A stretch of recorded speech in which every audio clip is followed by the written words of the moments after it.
Guys up front. Ooh, watch out, watch out, watch out, watch out. Oh, a little feistiness between two teams. See? O-line's feeling themselves right now. I love it. Cool. My team literally waited until the game was over to show any sort of fight. And Walmart could barely wait until the game was over to fire our head coach. That's how bad this game was. Welcome to the new worst game I've ever seen. If it's not the worst, it's certainly the most embarrassing game I've watched as a Broncos fan. Yes, more embarrassing than even Super Bowl 48 because at least the Broncos lost to a very good Seahawks team in that game. This game? Well, the Rams had nothing to play for, just like Denver, and somehow won 51-14. And it seems like Russell Wilson is now stuck in a perpetual Groundhog Day situation where he has to play the way Broncos fans felt during Super Bowl 48. This game was, of course, simulcast on Nickelodeon, which was great, until your team is getting roasted on live TV on Jesus' birthday by a fictional starfish. Oh, there's Russ Wilson. Oh, no! Oh, that's called an interception. That's close. Bobby Wagner. That's not what he wanted to cook. Sadly, that fictional starfish is far more real than the Broncos' offense this season. Let's relive the most embarrassing new worst game ever, starring the Denver Broncos.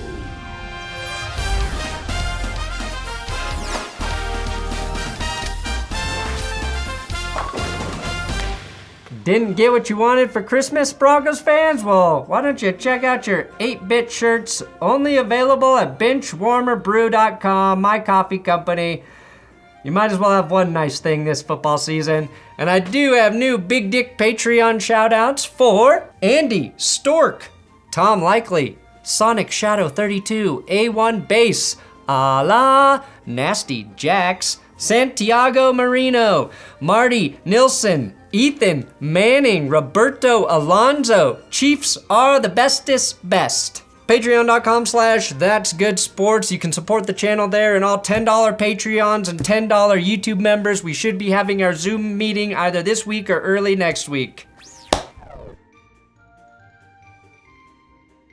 The Denver Broncos have Russell Wilson, who desperately wants to cook, but currently is not allowed in the kitchen. The Rams have a literal baker and a man named Russ Yeast. Yeast, of course, is an essential ingredient that a baker requires to bake bread.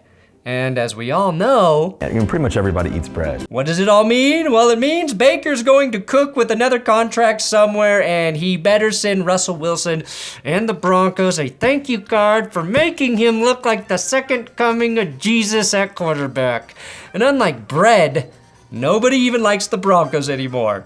We're like the opposite of bread. Used cat litter. Russell Wilson may have thrown 3 interceptions and just 1 touchdown in this game, but you can finally shut the hell up, internet, because Russell Wilson now has as many touchdown passes as he does bathrooms in his house. I'm so sick of that dumb stat. But the irony is, well, if you had 100 bathrooms in your home, it still wouldn't be enough toilets to capture the amounts of shit I have taken for rooting and defending this Broncos football team.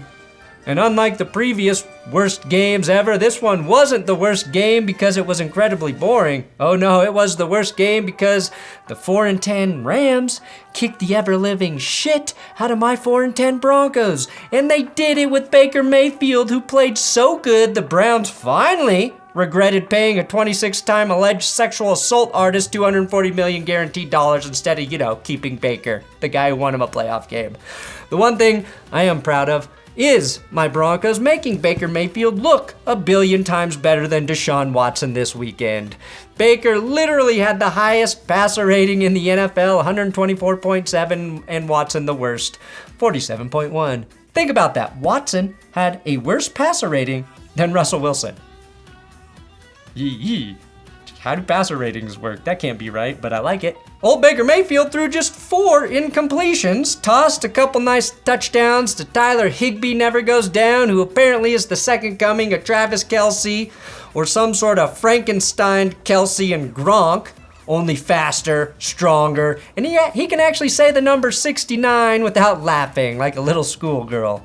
All he's lacking at this point is a really lovable brother named Jason. Blows my mind how many teams do not run a quarterback sneak with 1 goddamn yard. What the are you doing? In just his 2 starts for the Rams, Baker Mayfield won the most prestigious award in sports, the Nickelodeon MVP. Sadly, even with the fresh start with a new team, MVP for Russell Wilson means never valuable player, indicative of the 0 MVP votes he's ever received.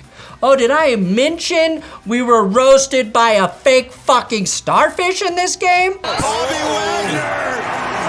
That's not what he wanted to cook. Russell Wilson has been roasted by SpongeBob characters more times than he's received MVP votes.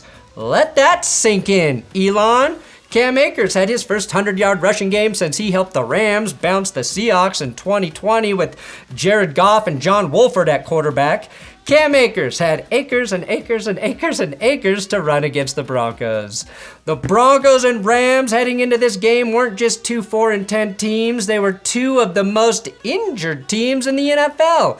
In addition to not having Matthew Stafford, the Rams were without all-pro receiver Cooper Kupp, Allen Robinson, and of course Aaron Donald on defense. Most of their true best players sidelined.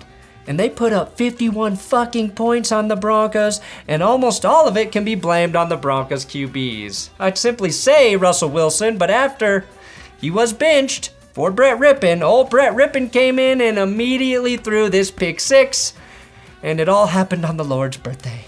Part of me thinks Brett may have done this, though, to take some heat off Russ, because during the game, after Russell Wilson had taken his 6th sack, and none of his offensive linemen who allowed him to keep getting sacked, tried to help peel his lifeless body off the field, to which Rippon took offense, exchanged some words with the Broncos linemen that resulted in some kind of pushing match, which was indeed the most exciting play the Broncos offense had all game. Is the Broncos Walter Payton Man of the Year nominee Dalton Reisner losing his cool with baby-faced Brett Drippin?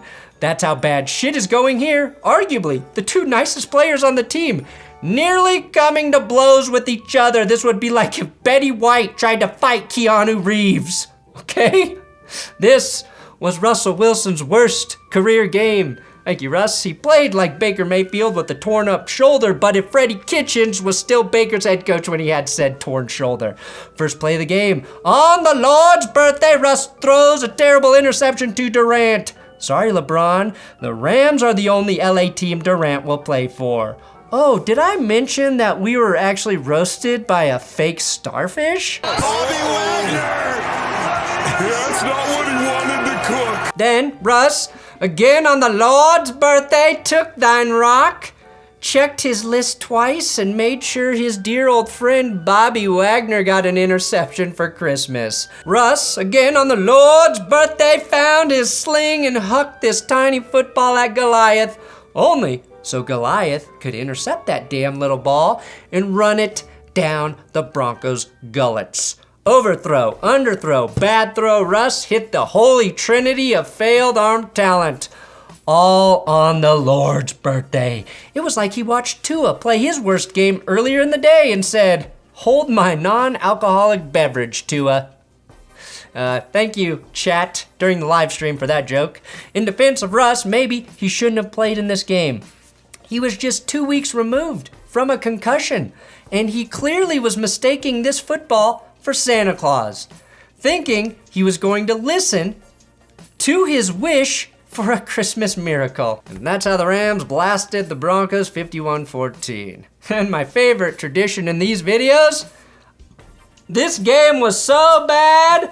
How bad was it? It was so bad the Broncos fired their first-year head coach Nathaniel Hackett before the season even concluded. This game was so bad, Walmart, who owns the Broncos, has officially banned any Nickelodeon-themed toys from being sold in their stores. And they're the 3rd highest selling merchandise. This game was so bad, Larrell Murchison had 2 sacks. I politely ask, who the fuck is Larrell Murchison? Oh, there's a sack. That's the second one of the game for Larrell Murchison. I had never heard of him. And I talk about football every day on YouTube. This guy that I've never heard of? Well, his Pro Football Reference page has less stats on it than Zach Wilson, and he was unblockable in this game. This game was so bad that I learned inflation is far worse than we thought. Apparently, $250 million in the state of Colorado buys you absolutely nothing. This game was so bad that even with an unlimited budget for animation, Nickelodeon couldn't simulate a Broncos touchdown. And when this giant claw removed Baker Mayfield, all we could ask was, why not our quarterback? Well, oh no, actually, Nickelodeon, could you go back and use that claw to just remove Nathaniel Hackett so we can use that in Broncos country? This game was so bad that the Rams generated so much slime in the end zone that the NFL was forced to rename SoFi Stadium Harvey Weinstein to honor one of LA's most famous slimy dirtbags. This game was so bad that even when the Rams gave up on 3rd and 10 and ran a draw, they accidentally stumbled their way for a 20-yard gain. A draw on 3rd and 10 is what you run when you don't think you have a chance to pick up a first down. Congratulations. This game was so bad, the Rams' Jumbotron operator was putting the sad, crying face filter on the few final standing Broncos fans at the game.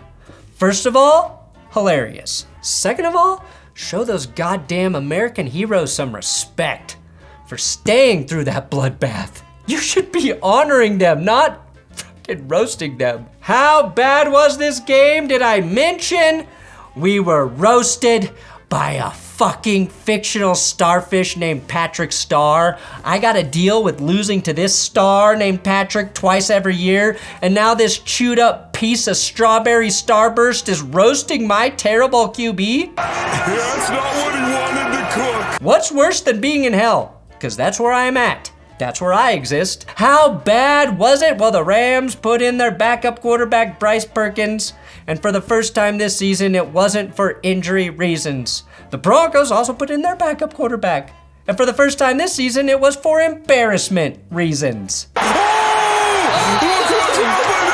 And that's saying something. This game was so bad that Matthew Stafford, with the spinal injury, thought about coming into the game to get some of those infamous padded stats. Some stat padfords. And that's it. The whatever. I'll have a Nathaniel Hackett video up later today. I dropped a short about that. But, oh God, this season. What's a stronger word than disaster, dumpster fire, shit show?